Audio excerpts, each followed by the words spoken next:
ठीक है, 3 बार 4 बार इस तरह से आप थपकी देंगे। मेरी आवाज सुन रहे हैं? हाँ, या हो सकता है कि वो मतलब अचेत हैं, आप थपकी मारे और अचानक होश आ गया। सर इधर से भी खड़े होकर दे सकते, इधर से भी बैठ के दे सकते। नहीं, दाहिने तरफ से हम इसलिए देते हैं क्योंकि हमारा जो हर्ट है ये स्टर्नम पे तो लोकेटेड है, लेकिन ये लेफ्ट की तरफ थोड़ा सा लेफ्ट तरफ थोड़ा टिल्ट है, इसलिए जो है आप जो है दाहिने से देना है तो बाएं तरफ कंप्रेस ज्यादा अच्छे से होगा। राइट में रहेंगे तो लेफ्ट में इजीली हम पाएंगे। और ये पोजीशन इस प्रकार होगा, जब भी आप बैठते हैं तो आपका ये पोर्शन उठा होना चाहिए, आपके टो पे नहीं लगा होना चाहिए। दूसरा क्या है, ये कंधे के पोजीशन बनेगा, ठीक है। अब क्या करें, इन्होंने अलर्टनेस चेक किया तो इन्होंने रिस्पांस नहीं किया। अब रिस्पांस नहीं किया तो तुरंत अपने जो भी इनका दूसरा बड़ी पार्टनर है उसको क्या बोलेंगे, आप एम्बुलेंस को कॉल करिए। तब तक हो सकता है सीपीआर दे रहे, तब तक एम्बुलेंस आ जाए। अब इन्होंने साथ साथ क्या करेंगे, ये जो दूसरा कॉल कर रहा है ये क्या करेंगे, इसका चेक करेंगे आप एयरवे, ब्रीदिंग और पल्स, एबीसी। एयरवे पहले चेक करेंगे, ठीक है। इन्होंने क्या किया, एयरवे चेक करने का तरीका ये है, थोड़ा सा आपको इनको यहाँ सपोर्ट देना है। हो सकता है ये गिरे हैं, कम यहाँ चोट लगी स्पाइनल में, तो क्या करना है, इनको मत्थे को थोड़ा सा सपोर्ट करना है। अगर हिलेगा तो आपकी स्पाइनल इंजरी बढ़ सकती है। इन्होंने क्या किया, इसको दबा रखा। अब हाथ से क्या करेंगे, इनका अंगूठे से चिन को थोड़ा सा कंप्रेस करेंगे। नहीं, फिर से बताइए जय, फिर से बताइए। ये जो कंडीशन है दो होती है, ठीक है। एक होता है कि चोट लग गया है और एक दूसरा, देखिए मान लीजिए इन्होंने ये गिर गए हैं, एक होता है मेडिकल कंडीशन पेशेंट होता है, एक होता है ट्रॉमा पेशेंट, ठीक है। हो सकता है एक ट्रॉमा पेशेंट हो।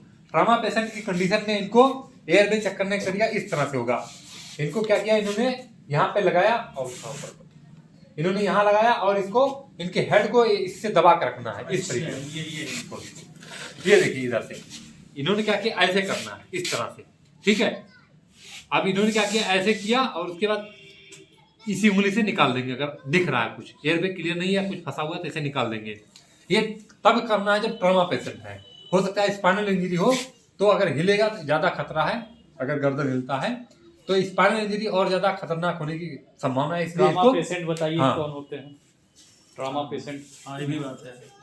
ट्रॉमा पेशेंट वो है जिसको हाइट से गिरा है, चोट लगा है, खून से लथपथ है, ब्लीडिंग हो रही है, मतलब वो ट्रॉमा पेशेंट, हाँ, ट्रॉमेटिक पोजीशन। और मेडिकल पेशेंट तो हो गया जिसको पुरानी बीमारियां हैं, अंदर से चल रहा है दवाई खा रहा है तो नॉर्मल चलते चलते गिर गया तो हो गया। और ट्रॉमा पेशेंट हो गया गाड़ी से टकरा गया है, पूरा खून से लथपथ हो गया है, एक्सीडेंट कर गया है, ये जानना जरूरी है ना, वो ट्रॉमा पे जानेंगे तो। ठीक है। उनकी आवाज से जो लोग हो जाते हैं कॉन्शियस, वो तो आप बोल सकते हैं कि उसको बीमारी होगी तभी तो हो रहा है था।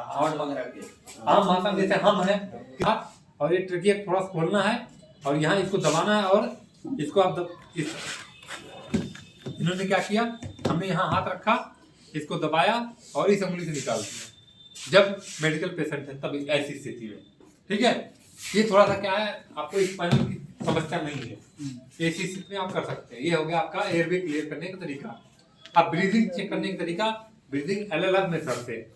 आप इसमें क्या कर रहे हैं, सबसे पहले चीज चेस्ट अप डाउन देख रहे हैं, लुक अलग मेथड, लुक लिसन फील, ये देख रहे हैं और कान लगा के सुन रहे हैं। फील मतलब अगर आप सांस ले रहा होगा थोड़ा सा गर्म हवा निकलेगा, तो इन्होंने जो कान लगाया हुआ है थोड़ा सा गर्म दिखाई देगा, उसको फीलिंग बोलते हैं। तो अगर सांस भी नहीं है, एब्सेंट है, तो इन्होंने क्या किया, पल्स चेक करना शुरू किया। अब पल्स चेक करने का तरीका, आप पल्स जो है यहाँ पे लेंगे अगर एडल्ट आदमी है, क्योंकि ये हार्ट के बिल्कुल नजदीक है। पल्स का भी कई जगह से आप चेक कर सकते हैं, यहाँ से भी कर सकते हैं, यहाँ से भी कर सकते हैं, कई जगह, लेकिन आपके हार्ट के सबसे नजदीक कैरोटिड पल्स है, इसलिए कैरोटिड पल्स का इस्तेमाल करेंगे चेक करने के लिए। अब चेक करने का तरीका आप ऐसे भी कर सकते हैं, लेकिन आप दूर से देखेंगे लगेगा गला दबा, तो इसलिए हम थोड़ा सा ऐसे तरीका अपना सकते हैं, तो वो ज्यादा बेटर रहेगा। लेकिन आमतौर पर ऐसे भी करेंगे तो कोई इतना कोई गुनाह नहीं है, सबको पता है कि हाँ देख रहे हैं पेशेंट, लेकिन थोड़ा सा आड़ लगता है, इसलिए हम इस तरह से चेक करेंगे। बताओ कैसे करेंगे। अब उसके बाद आप जो है घड़ी देख सकते हैं। ये उंगली नहीं करेंगे, ये दोनों उंगली से करेंगे। आप तीनों कर सकते हैं, कोई दिक्कत नहीं, आप तीनों का इस्तेमाल कर सकते हैं, ऐसा कोई इशू नहीं है। आप तीनों का इस्तेमाल कर सकते हैं, ऐसा कोई इशू नहीं है। तो इजीली कर पा रहे हैं। इजी वे में तो उससे बेहतर है। आप जिससे आपको फील होता है इजी वे में वैसे कर सकते हैं, ऐसा कोई इशू नहीं है। आप 2 उंगली करेंगे 3 से भी कर सकते हैं, ऐसा कोई हार्ड एंड फास्ट नहीं है। और इस साथ क्या है, काउंट करना है। काउंट किस लिए करना है, मान लीजिए आपका पल्स रेट 60 से 80 है, तो आप 10 सेकंड में अगर काउंट कर रहे हैं तो कितना हो गया आपका, 10 सेकंड में काउंट कर रहे हैं तो 8 हाँ 6 से 8 हो गया। तो वो उसके लिए आपको है समय काउंट करना है 1001, या अपने हिसाब से घड़ी देख सकते हैं, जो भी आपको सुविधा लगता है वो कर सकते हैं। अगर 6 से 8 है पल्स है तो ठीक है, पल्स नहीं है तुरंत सीपीआर की कार्रवाई करना है। अब सीपीआर कार्रवाई करने के लिए क्या करेंगे, सबसे पहले हार्ट का लोकेशन। हार्ट का लोकेशन करने का तरीका क्या है, आप यहाँ से जाइए, सबसे सिंपल तरीका ये जाएंगे, जो आपकी 12 जोड़ी हड्डियां होती हैं रिस्ट के होते हुए सीधा यहाँ पे ऊपर जाएंगे तो एक हड्डी, दुकीली सी हड्डी मिलेगी, जिसको हम लोग बोलते हैं जायफट प्रोसेस या स्टर्नम बोलते हैं। दुकीली को बोलते हैं जायफट प्रोसेस, जो पूरी हड्डी ऊपर आती है उसको स्टर्नम बोलते हैं, ठीक है। जो बीच में जुड़ा होता है 12 हड्डियां उसको स्टर्नम बोलते हैं, लेकिन जो ये नीचे होता है उसको जायफट प्रोसेस बोलते हैं। अब यहाँ पे इन्होंने क्या किया, अपने मास्टर हैंड से लोकेट किया, ठीक है, और दूसरे हाथ से 2 अंगुल ऊपर लिया, और फिर उसके बाद आपका हार्ट का लोकेशन वहीं पे होगा, ठीक है, 2 अंगुल ऊपर। अब मास्टर हैंड हमेशा नीचे रहे। मास्टर हैंड आपका हमेशा नीचे, कोई लेफ्ट हो सकता है, किसी का राइट हो सकता है। इन्होंने क्या किया, अपना इनका राइट है तो इन्होंने राइट हैंड नीचे लिया और इसके ऊपर रख दिया। अब इनका पोजीशन हमने जो बताया था, ये टो पे लगा नहीं होना चाहिए, ऊपर होना चाहिए पहली चीज। दूसरा, ये एल्बो जो है सीधा होना चाहिए। एल्बो अगर आपका मुड़ा हुआ है तो आप प्रेशर नहीं दे सकते। अब प्रेशर देने के लिए अभी जितनी डेप्थ है इसका 1/3 आपको कंप्रेस करना है, उसके लिए बहुत ज्यादा प्रेशर की जरूरत होती है। तो आप इसलिए जो है इसको सीधा रखना है और बॉडी वेट ऊपर रखना है इसके। अब इसको क्या करेंगे, 30 कंप्रेशन देंगे और 2 रेस्क्यू ब्रीथ देंगे। और कंप्रेशन का कितना होना चाहिए, 1 मिनट में 100 से 120 बार होना चाहिए जी। अब ये 2 रेस्क्यूअर है जिन्होंने क्या किया, इनका नाक पिंच किया और बैरियर डिवाइस लगाया कि और खूब तेजी से हवा अंदर फूंकना है। 2 बार रेस्क्यू ब्रीथ देना है और साथ साथ इनके चेहरे को देखना है। अगर 2 रेस्क्यूअर है साथ में आप इनका थोड़ा सा पल्स चेक कर सकते हैं।